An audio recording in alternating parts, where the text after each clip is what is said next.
जल का पात्र भरा हुआ रखा था नंदनार के यहाँ। सेठानी को मालूम पड़ा कि नौकर के कमरे में जल का पात्र भरा हुआ रखा, सुबह वो जल का पात्र लेकर जाएगा।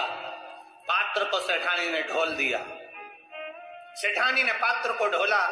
नंदनार को नहीं मालूम कि जिस पात्र में मैंने जल भर कर रखा था देवादिदेव महादेव को चढ़ाने के लिए, वो सेठानी ने ढोल दिया। नहीं मालूम। नंदनार एक बेलपत्र के वृक्ष के नीचे से बेलपत्र लेने के लिए गया। शाम का समय, रात्रि का समय, कहीं टूटा हुआ बेलपत्र भूमि पर भी पड़ा हुआ मिल गया। रात्रि को तो मैं बेलपत्र नहीं तोड़ सकता, पर पड़ा हुआ बेलपत्र भी अगर मुझे मिल गया मैं बाबा को चढ़ाऊंगा।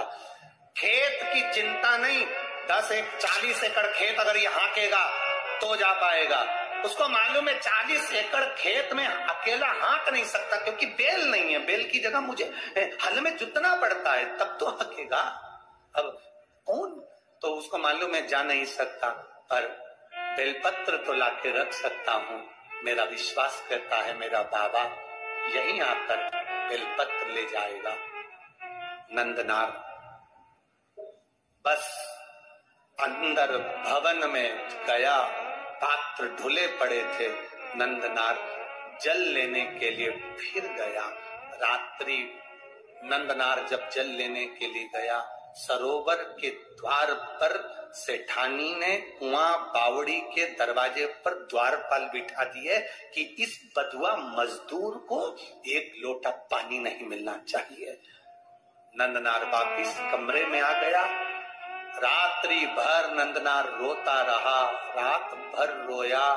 सुबेरे सुबेरे 3:30 बजे 4 बजे रात को पूरे गांव में तहलका मच गया, हल्ला मच गया। लोग नंदनार का जय जय घोष करने लगे। गजब का नंदनार है रे। 40 एकड़ जमीन को नंदनार ने आधी रात को ही हाँक दिया। आधी रात को नंदनार ने 40 एकड़ जमीन को हाँक दिया। नंदनार तो हाथ में 2 पात्र, 2 कलश लेकर, 2 लोटे लेकर नंदनार रात भर एक खंबे से टिके हुए रोते हुए पड़े हुए थे। 40 एकड़ जमीन नंदनार ने हाँक दी। नगर में सूचना गई, सेठानी को सूचना गई, सेठ को सूचना गई। दोनों बाहर निकल कर आए। 40 एकड़ जमीन हाँकी हुई थी, उसमें बीज बोया हुआ था। सारे नगर के लोग आकर नंदनार को गले लगा कर कहते हैं, नंदनार तूने ये 40 एकड़ जमीन को एक रात में कैसे हाँक दिया? नंदनार की आंख में जल भरा था। देखा तो दोनों लोटे जल से भरे थे। नंदनार ने कहा, ये मैंने नहीं हाँकी, ये लोटा जिसने भरा है उसी ने ये जमीन हाँकी है। वो शिव है, शिव ओघड़ी। गांव के लोगों ने कहा, जाओ नंदनार, शंकर के मंदिर जाओ। नीचे पड़ी हुई बेलपत्र उठाकर, ना जाने कहां का जल भरकर नंदनार जब तिरुपुंगुर के मंदिर में, शंकर के मंदिर में पहुंचे, मंदिर में लोगों को मालूम पड़ गया, विद्वत जनों को मालूम पड़ गया कि कोई बधवा मजदूर आया है जिसके पास में जमीन पर पड़ी हुई बेलपत्र है। ना जाने कौन सी जगह का भरा हुआ जल है, ना जाने कौन सी जगह का भरा हुआ जल है जिसको लेकर आया है मेरा महादेव। दुनिया के लोग कहते हैं जिस नदी का जल भर रहे हो वो पवित्र है कि नहीं।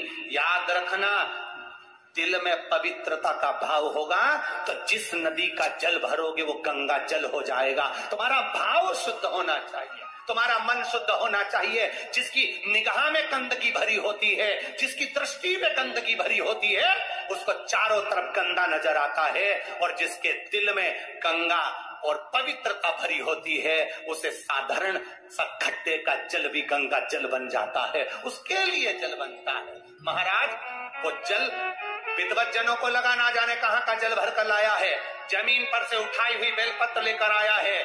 उन्होंने शंकर भगवान के मंदिर के सामने जाकर सारे विद्वत जन, सारे दर्शनार्थी सामने खड़े कर दिए कि वो आने वाले बधवा मजदूर को शंकर का दर्शन नहीं होना चाहिए। सामने था नंदी, सामने शिवालय, दरवाजे पर लोगों को खड़ा कर दिया। नंदनार ने मंदिर में पहुंचते से बाबा का दर्शन नहीं कर पाए। दर्शन नहीं करा तो नंदी से कहा, बाबा जी नंदी से नंदनार कह रहे हैं, बाबा जी मुझे भोले बाबा का दर्शन नहीं हुआ, बाबा जी दर्शन करना है। इतने में तो नंदी ने कृपा कर दी। तिरुपुंगुर के मंदिर में कुंटलो बड़ा नंदी पत्थर का, पाषाण का, आप अंदाजा लगाएंगे तिरुपुंगर के मंदिर का अगर कभी जाके दर्शन करेंगे तो ये जो संगीत वाले बैठे हैं इनका मंच आधा कर दो, इतना बड़ा नंदी, और ऊंचाई लगभग आप अंदाजा लगाएंगे कि ये कैमरे वाले जितने खड़े हैं टेबल पे इनको भी 1.5 और बड़ा कर दो, इतना बड़ा नंदी तिरुपुंगुर के मंदिर में है। जब नंदनार ने कहा मुझे भोले का दर्शन नहीं हुआ, बेलपत्र कावड़ का जल लाया हूं, नंदी ने कहा चिंता मत करो, मैं सरक जाता हूं, मेरी जगह पर तुम खड़े हो जाओ, और नंदी हट गया। भारत की भूमि का वो मंदिर तिरुपुंगुर का, तमिलनाडु का वो मंदिर जहां आज भी शंकर भगवान के शिवलिंग के सामने से नंदी, नंदनार के लिए पत्थर का मंदिर खसक गया था, और शंकर जी मंदिर से बाहर आकर कांवड़ के जल को अपने ऊपर चढ़वा रहे थे। वो तिरुपुंगुर का मंदिर था, वो शिव का मंदिर। सहजता कहाँ है? शिव तत्व की प्राप्ति है शंकर की अविरल भक्ति, शंकर की अविरल भक्ति। आप दिल से उसको रिझाएंगे वो दिल से मिलेगा, आप दिल से उसको मनाएंगे वो दिल से मिलेगा। आपकी दृष्टि के अनुकूल सृष्टि की रचना है। आपके मन में पाप भरा है, कपट भरा है, छल भरा है, बेईमानी भरी, प्रपंच भरा, और त्रिपुंड लगाकर और खूब जोरदार कपड़े मपड़े पहनकर रुद्राक्ष की माला धारण कर भगवान को रिझाने का प्रयास करोगे, 24 घंटे बैठकर अभिषेक पूजन करोगे, मेरा महादेव प्रसन्न नहीं होगा। मेरे महादेव को प्रसन्न करने का एक तरीका है कि उसको दिल से रिझाओ। निर्मल मन सो मोहि पावा, मोहि छल छिद्र कपट न भावा। भगवान को दिखावा प्रिय नहीं, भगवान को तो